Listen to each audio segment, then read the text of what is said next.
Do you ever feel a deep, persistent sense of exhaustion, a tiredness that sleep doesn't seem to fix?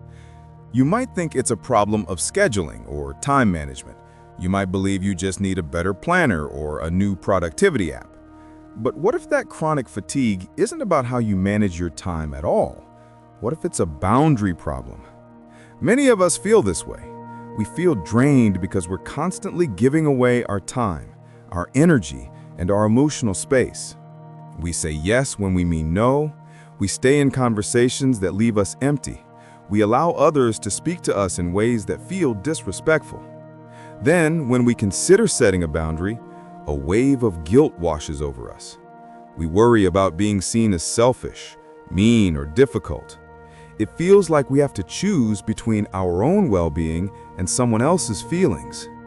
This is a painful and isolating dilemma. But what if there was another way to look at it? How can you set necessary boundaries in your relationships without that heavy feeling of guilt? This is the central question we're going to explore. We'll reframe boundaries not as walls you build to keep people out, but as clear and kind instructions for how others can connect with you in a healthy way. To begin, let's map out what boundaries truly are. They aren't punishments or rules meant to control others. They are simply statements about your own needs and limits. We can understand them better by looking at three key areas of our lives.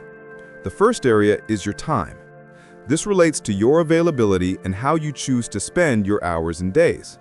A time boundary might sound like saying no to a social invitation when you feel drained.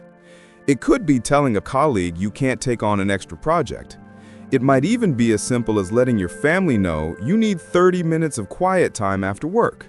It's about recognizing that your time is a finite resource that you get to allocate. The second area is your energy. This is about what you can emotionally and mentally handle.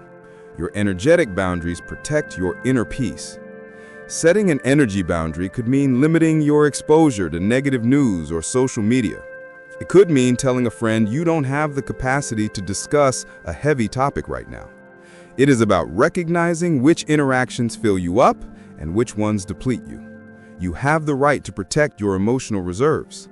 This isn't selfish. It's a form of self-preservation that allows you to show up more fully in your life and for the people you care about. The third key area is communication. This boundary defines how you wish to be spoken to and how you will engage in conversation. A communication boundary is about ensuring respect. It might be a request not to be interrupted. It could be stating that you will not continue a conversation if someone is yelling. For example, you might say, "I am happy to talk about this with you, but I need us to speak calmly and respectfully to each other."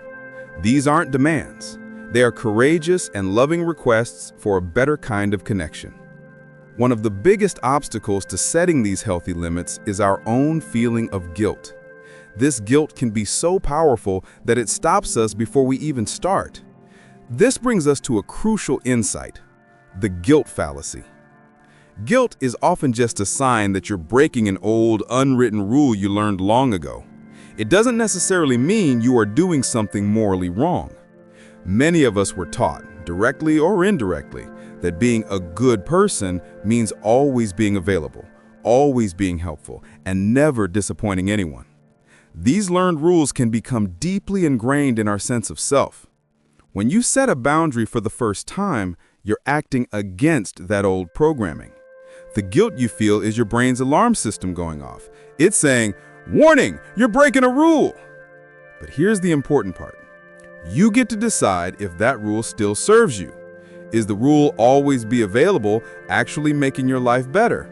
Or is it leading to burnout and resentment? Recognizing that guilt is a product of old conditioning rather than a sign of current wrongdoing is a powerful shift. It allows you to feel the guilt without letting it control your actions. You can acknowledge the feeling and still choose to honor your needs. Another common point of confusion is the difference between a boundary and an ultimatum. This distinction is vital for healthy relationships. A boundary is about your actions and what you will do to take care of yourself. An ultimatum, on the other hand, is an attempt to control someone else's actions, often with a threat.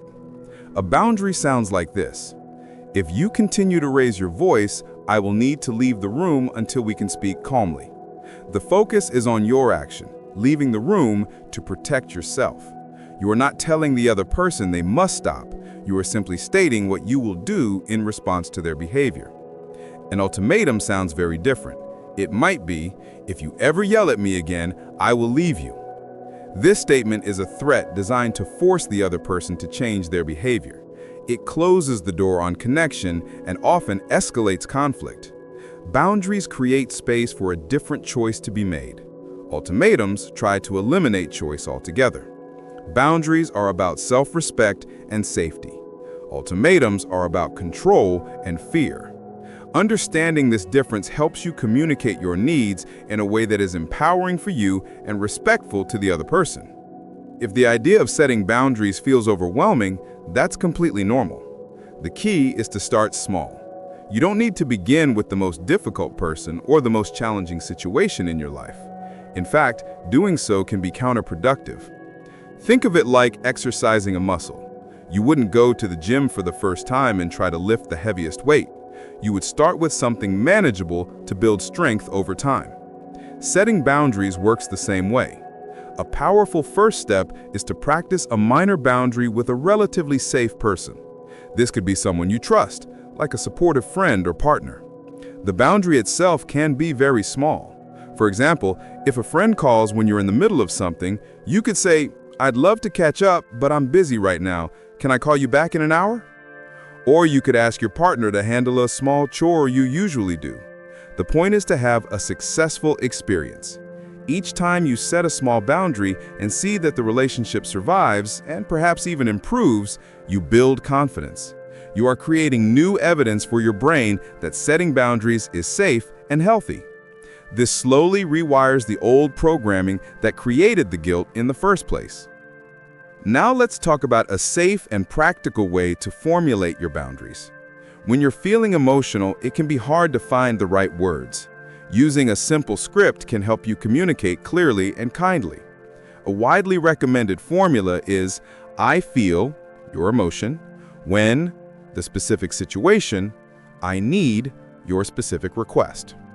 This structure is powerful because it centers the conversation on your experience, which is undeniable.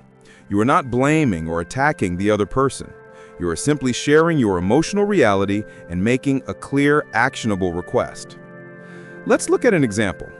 Imagine your partner often brings up stressful topics right before bed, causing you to lose sleep. Instead of getting into an argument, you could use the formula. You might say, I feel overwhelmed when we discuss our finances late at night. I need us to talk about these things earlier in the evening or on the weekend. Notice how this is not an accusation. It's a statement about your feelings and a clear proposal for a solution. This script transforms a potential conflict into an opportunity for collaboration. It invites the other person to understand your world and help you meet your needs. Of course, even with the perfect script, setting a boundary can still feel stressful. After you've said the words, you might be left with a surge of anxiety or that familiar pang of guilt. This is why having a self-soothing practice is not just helpful, it's essential. This is not about suppressing your feelings. It's about learning to manage the emotional wave so it doesn't sweep you away. One of the simplest and most effective techniques is a 2-minute breathing exercise. It works by calming your nervous system. Here is how you can do it. Find a quiet place to sit for a moment. Close your eyes if that feels comfortable. Inhale slowly through your nose for a count of 4. Gently hold that breath for a count of 4. Then exhale slowly through your mouth for a count of 4. And finally, hold the breath out for a count of 4. Repeat this cycle of breathing in, holding, breathing out, and holding for just a couple of minutes. This technique, sometimes called box breathing, can ground you in the present moment. It sends a signal to your brain that you were safe. It's a way to offer yourself kindness and compassion after doing something brave, like honoring your needs. Some people might believe the myth that setting boundaries is a selfish act that pushes people away. The reality is quite the opposite. A lack of boundaries is what truly damages relationships over time. When we don't communicate our limits, resentment begins to build. We start to feel taken for granted or unseen. This quiet bitterness can erode the foundation of even the strongest connection. Think about a relationship where you feel hesitant to express your true feelings. Now imagine one where you feel safe enough to be honest about your needs, knowing they will be respected. Which one feels healthier? Clear boundaries don't push people away. They create the necessary space for healthy, respectful relationships to flourish. They're a sign of self-respect, and they invite others to treat you with that same respect. When you communicate your needs, you give the other person the opportunity to show up for you. You are teaching them how to love you better. Healthy relationships are not built on one person sacrificing their needs for the other. They're built on mutual understanding, respect, and the courage to communicate with honesty and kindness. Boundaries are the foundation of that mutual respect. As we bring our discussion to a close, let's reflect on the core message. Your well-being matters. Your time, your energy, and your emotional peace are precious. Setting boundaries is the practice of protecting these essential parts of yourself. It is not an act of aggression or selfishness. It is a fundamental act of self-care and a gift to your relationships. It replaces resentment with respect and assumptions with clear communication. It may feel uncomfortable at first, but with practice, it becomes a natural and empowering part of how you relate to yourself and to others. What is one small boundary you could set this week to honor your own needs?